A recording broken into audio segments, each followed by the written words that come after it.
Beritakanlah firman, siap sedialah baik atau tidak baik waktunya.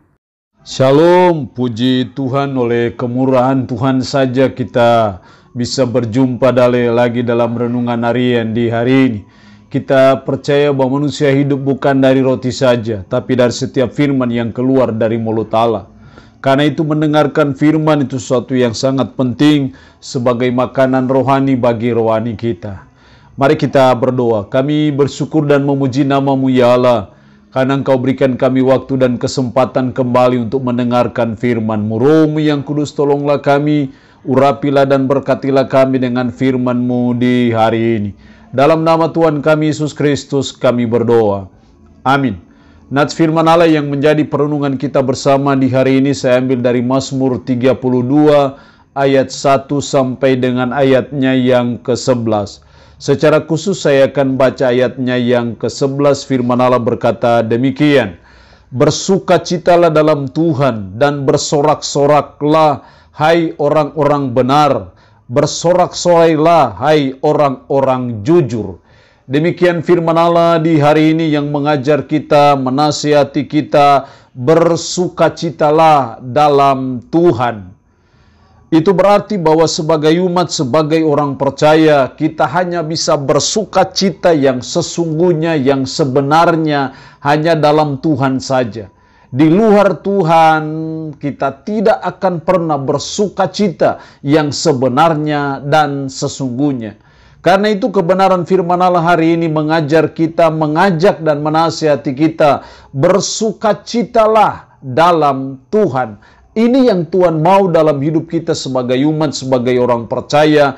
Apapun situasi dan kondisi yang kita alami, bersukacitalah dalam Tuhan.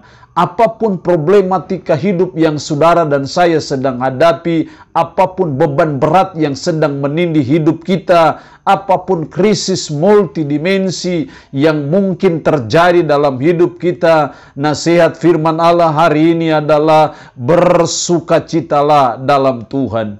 Sekalipun situasi dan kondisi tidak memungkinkan kita untuk bersukacita, firman Allah hari ini mengajar kita bersukacitalah dalam Tuhan. Lalu pertanyaannya adalah gimana caranya supaya kita bisa bersukacita dalam Tuhan?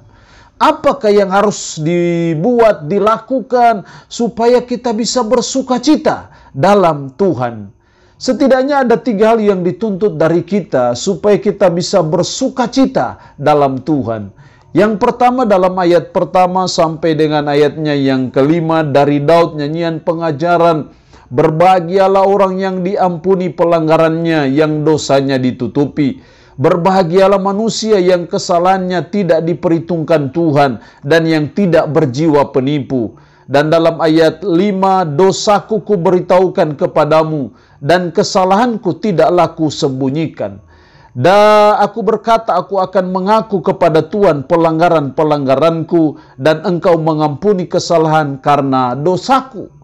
Di sini kita melihat bahwa supaya kita bisa bersukacita dalam Tuhan, maka yang pertama yang harus kita buat adalah kita bertobat dari dosa.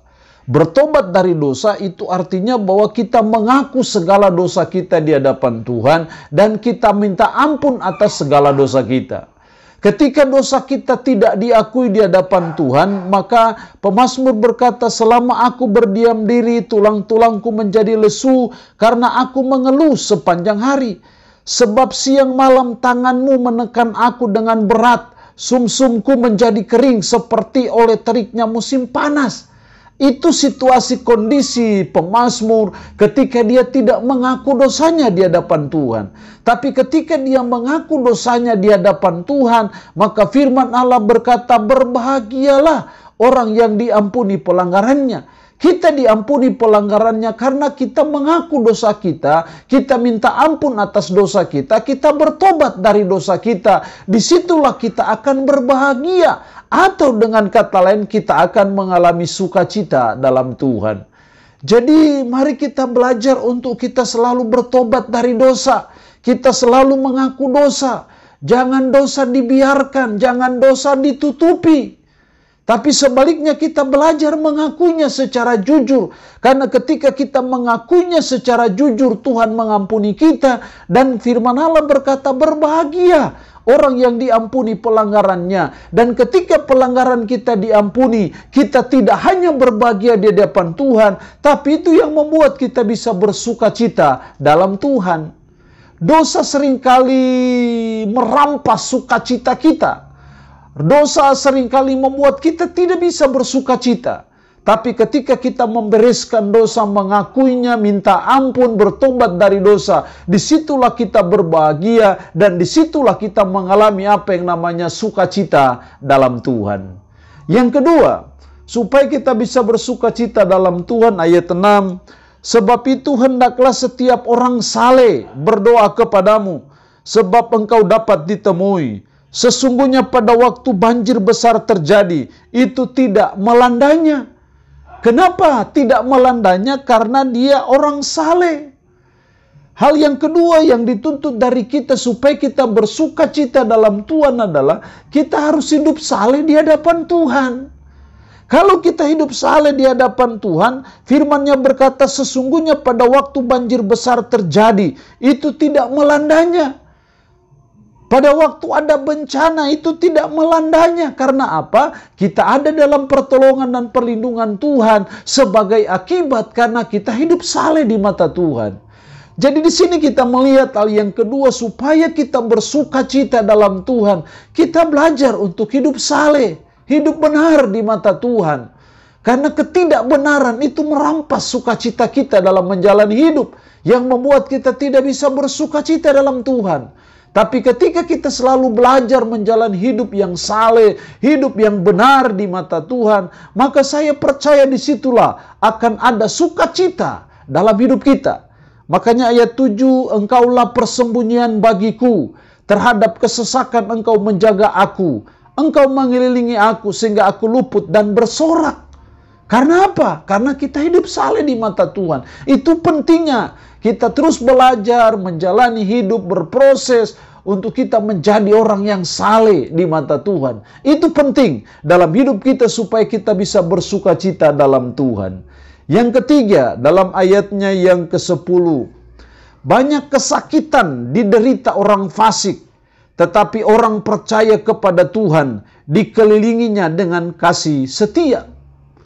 Banyak kesakitan diderita oleh siapa? Orang fasik. Tetapi orang percaya kepada Tuhan dikelilinginya dengan kasih setia Tuhan. Jadi hal yang ketiga kita lihat di sini supaya kita bisa bersukacita dalam Tuhan. Maka yang ketiga adalah kita harus tetap percaya kepada Tuhan. Ketika kita tetap percaya kepada Tuhan, maka firman-Nya berkata, orang percaya kepada Tuhan dikelilinginya dengan kasih setia. Kasih setia terus mengelilingi hidup kita, terus mengantar hidup kita, terus menjaga hidup kita. Dan ketika kasih setia Tuhan mengelilingi kehidupan kita, itu yang membuat kita selalu bersukacita dalam Tuhan. Jadi hal yang ketiga supaya kita bersukacita dalam Tuhan, mari kita tetap percaya kepada Tuhan. Apapun sulitnya hidup ini, kita tetap percaya kepada Tuhan. Apapun problema hidup kita yang bisa merenggut sukacita kita, kita harus tetap percaya kepada Tuhan. Karena hanya dengan percaya kepada Tuhanlah yang membuat kita bisa bergirang, yang membuat kita bisa bersorak-sorai. Hanya orang yang percaya kepada Tuhanlah yang membuat dia bisa tetap bersukacita dalam Tuhan. Kalau kita tidak percaya kepada Tuhan, tidak beriman kepada Tuhan, mustahil kita bisa bersukacita ketika kita dalam keadaan kesusahan, dalam kesulitan, dalam krisis, dalam mengalami pandemi. Tapi ketika kita tetap percaya kepada Tuhan, maka di situ kita ada suatu kekuatan untuk kita bisa tetap bersukacita dalam Tuhan. Karena iman kita kepada Tuhan menolong kita, menguatkan kita, memampukan kita, sehingga kita bisa tetap bersukacita dalam Tuhan. Allah yang punya firman ini memberkati kita dengan firman-Nya di hari ini. Amin.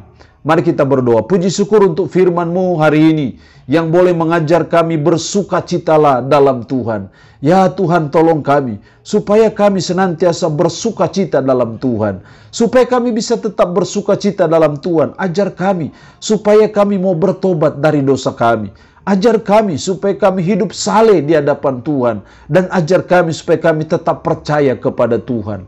Roh Kudus, tanamkanlah, meteraikanlah firman dalam hati dan pikiran kami. Dan sanggupkan kami supaya kami bisa memperlakukan firman ini dalam hidup kami sehari-hari. Yang mohon berkat Tuhan bagi umat-Mu yang mendengarkan renungan harian di hari ini, yang dalam keadaan sakit, hamba berdoa dalam nama Yesus. Tuhan lawat, Tuhan jamah, Tuhan sembuhkan dari sakit penyakit yang diderita. Terpuji-pujilah nama-Mu ya Allah. Dalam nama Tuhan Yesus Kristus kami berdoa. Amin. Shalom. Tuhan Yesus memberkati kita.